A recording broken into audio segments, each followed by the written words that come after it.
Selamat datang kembali warga malam di Waktu Indonesia Malam. Melek terus, tahan ya. Warga malam ini adalah malam yang sangat spesial karena hanya di malam ini kita akan masuk di lapas.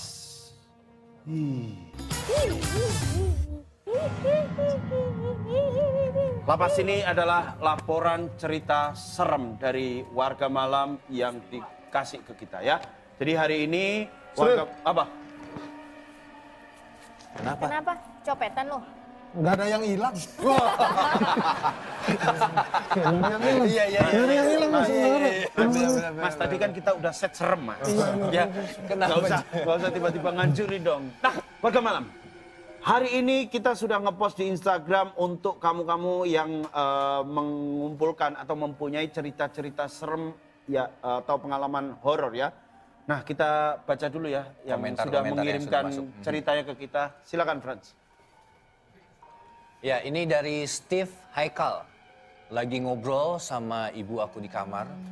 Tahu-tahu di luar kedengeran ada suara adik aku manggil. Akhirnya aku keluar kamar dan baru sadar kalau adik aku pergi dari habis maghrib. Sementara ayah aku ada di ruang TV nggak dengar ada yang manggil aku.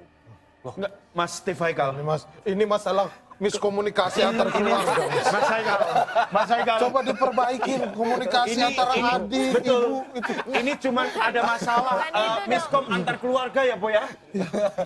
Mas Haikal. Enggak, adiknya pergi, tapi ada yang manggil, suaranya tetap adiknya maksudnya. Lalu apa fungsi ibunya yang di kamar?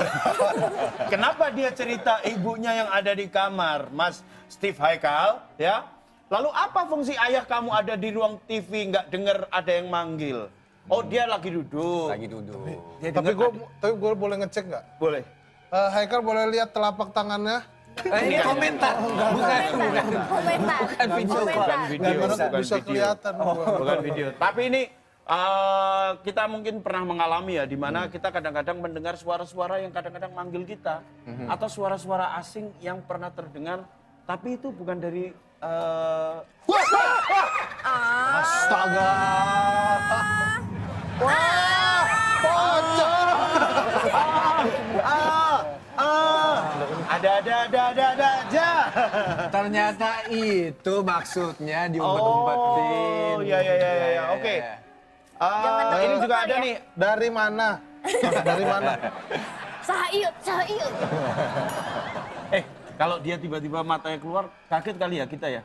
Enggak. Hah? Oh enggak, ya sama sih, aku juga enggak sih. Aku juga enggak. Nah, ini ada juga nih warga malam yang udah komen dan kayaknya ini serem banget nih. Mendingan kita langsung aja video call dengan Mbak Put Aulia. Halo Mbak Put. Halo. Mbak Put itu filter Instagramnya apa ya? Bukan. Cerita horor. Cerita horor. Sorry. Mbak Put katanya pernah mengalami pengalaman mistis atau horor. Iya pernah. Apa itu Mbak? Digangguin serumah gitu satu kontrakan waktu zaman kuliah tahun 2014 sampai 2015. Di mana? Di Jakarta atau di mana Mbak? Di Bogor daerah Azimar. Oh Azimar. Tahu emang? Nggak tahu. Iya itu di Bogor. Tahu. Ya, silakan diceritakan, Mbak Put. Iya. Jadi kan kita tuh kayak sekumpulan mahasiswa di salah satu universitas di Bogor yang nyari rumah kontrakan. Nemulah rumah ini di daerah Azimar itu, rumahnya lumayan besar, tingkat juga. Akhirnya kita pilih rumah itu, terus udah bayar 1 tahun juga kontrakannya. Nah terus setelah beberapa minggu itu kayak mulai ada kejanggalan-kejanggalan gitu. Tapi tuh masing-masing ngerasain, cuman belum saling cerita satu sama lain gitu loh. Akhirnya ada salah satu temen aku, sebut aja si D. Dia tuh tidur di kamar itu kan bertiga. Nah temennya ini si C, dia tidur D itu sebelahnya C. Tiba-tiba tuh pas malam itu D ngerasa kok C tidurnya gelisah mulu ya, kayak guling-guling terus kayak Udah lihat padahal kenapa gue masih kaget ya? Kesel deh. Silakan Mbak Risa Sarasvati untuk Aulia. Oh Aulia. Oke, jadi si D itu ngerasa kok Cek tidurnya gelisah mulu ya katanya gitu. Jadi kayak gerasak-gerusuk, guling-guling sampai ada di mana titik kalau C ini kayak tiba-tiba lari ke arah kamar mandi kayak kebelet gitu. Tapi pas udah nah si D ini ngerasa nih, oh si C mau ke kamar mandi kali ya kebelet terus dia ngintip. Tapi tiba-tiba pas balik dari kamar mandi itu C-nya tuh cuma diem doang di depan pintu kamar, diem ngeliatin ke arah kasur. Si D-nya ini tuh ngintip di balik bantal. Ngapain ya si C diem doang di depan pintu. Terus gak lama C-nya ini tuh udah diem beberapa menit diem depan pintu, balik lagi ke kasur. Nah pas besoknya itu, pagi itu cerita, si C ini ngerasa dia gak pernah ke kamar mandi. Dan si D itu bilang kalau yang depan pintu itu bajunya warna kuning. Padahal pas malam itu tuh C tuh pakai baju warna hitam. Nah, pas dari situ temen D sama C cerita, kita tuh saling cerita satu sama lain kalau ternyata tuh kita pernah digangguin. Nah, yang kamar atas itu yang di pojok. Ih, Yusril! Gue pecat tuh!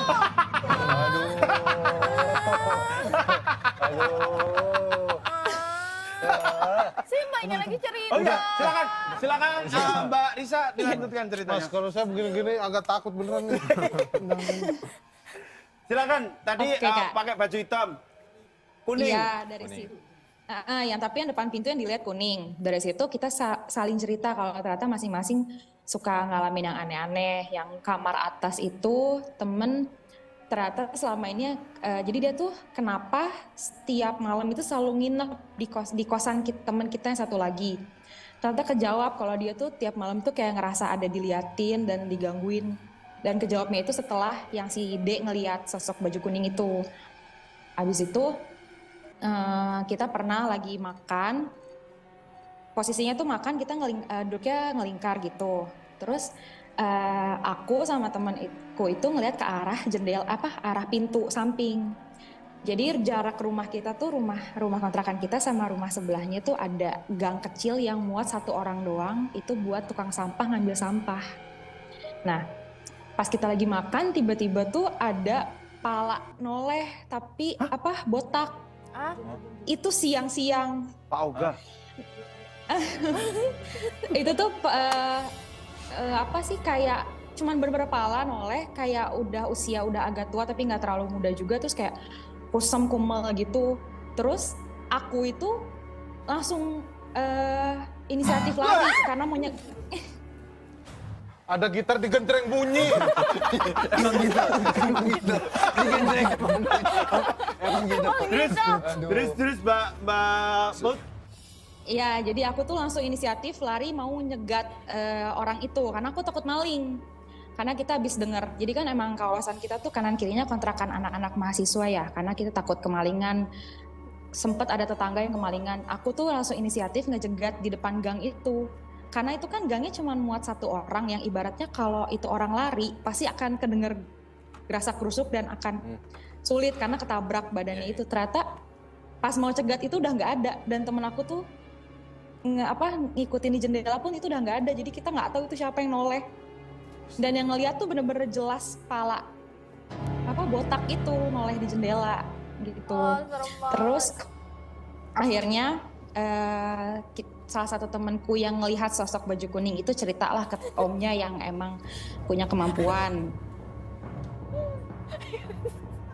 Yus ngapain sih Yus? Kedistract mulu ya. Jadi intinya teman kita yang melihat sosok kuning itu cerita ke omnya yang punya kemampuan. Bilangnya kalau iya yang kamu lihat di pintu itu bukan manusia, emang makhluk yang di situ. Jadi ternyata katanya rupa. Wis. Mbak Put, ceritanya bisa diberhentiin nggak? Ini bener nggak? Saya pusing dah bener gini. Mbak Put berarti itu sekitar tahun 2014-2015 ya? Nah sekarang iya, betul. Masih bareng sama teman-temannya yang waktu itu di kontrakan Azima itu nggak? Masih. Oh. Tapi kalau saya lihat Mbak Put ya dari foto kontrakan ini agak aneh Mbak Put. Kenapa tuh, Po? Kenapa Dapur tuh? hijau, kamar mandi pink, terlalu bentrok Pak ini bener. Itu bukan rumah yang berbeda kan, Mbak? Itu mengundang sebenarnya. Itu. bener nggak? Iya, ya. Mengundang. Itu rumah yang kita tinggalin sih. Iya kan? Iya. Tapi emang kamar mandinya pink gitu. Iya, itu kamar mandi bawah pink. Mbak Put waktu itu kontrakannya berapa setahun? Berapa ya? 30-an kalau nggak salah. Oh, itu horor, lebih Wah, itu horor. horor, itu horor. Kayak gitu dekat rumah saya 15. 15 bener dah. Airnya udah dingin, ada air anget Mbak. Pakai AC 20. Itu yang bikin horor tuh di situ. Lebih ke situ ya. Nah, kalau dari Mbak Put dan teman-teman Mbak Put yang waktu itu tinggal di kontrakan Azima, Iya. ada usaha nggak untuk ngilangin makhluk yang beralam lain dengan iya. kita itu? Iya, kayak baca-baca doa gitu.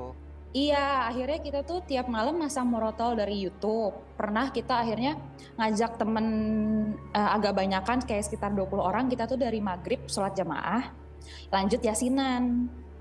Itu sepanjang yasinan. Lampunya kan chandelier gitu ya? Chandelier. Itu chandelier tuh. Iya, lampu gantung Chandelier berarti tuh, ya? Iya, getar-getar. Terus di atas lantai 2 itu kayak orang lari-lari gedebak-gedebuk. Serem banget. Terus si pegangan tangganya itu kan besi, itu bunyi konteng-konteng. Sorry, ketiduran. Sorry. Bener dah gua lagi fokus Terus? ini bener dah.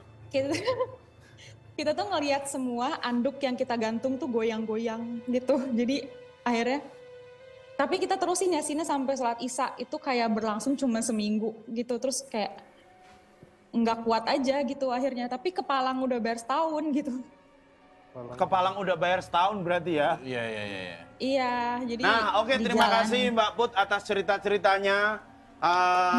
Tadi serem sih ya. Serem ya, Tapi itu ya. kalau buat yang udah berumah tangga, 17 miss call dari istri lebih serem. Lebih serem.